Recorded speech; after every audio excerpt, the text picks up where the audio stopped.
So now let's check our final app design, so our final micro UI design against what I have on my Instagram page.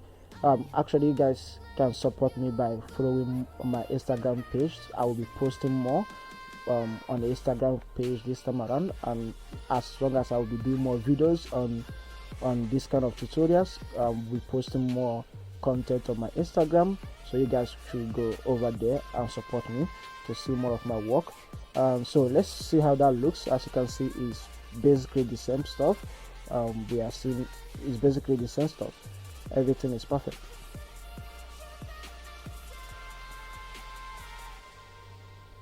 So guys, thank you for watching. Thank you everyone who is watching this right now.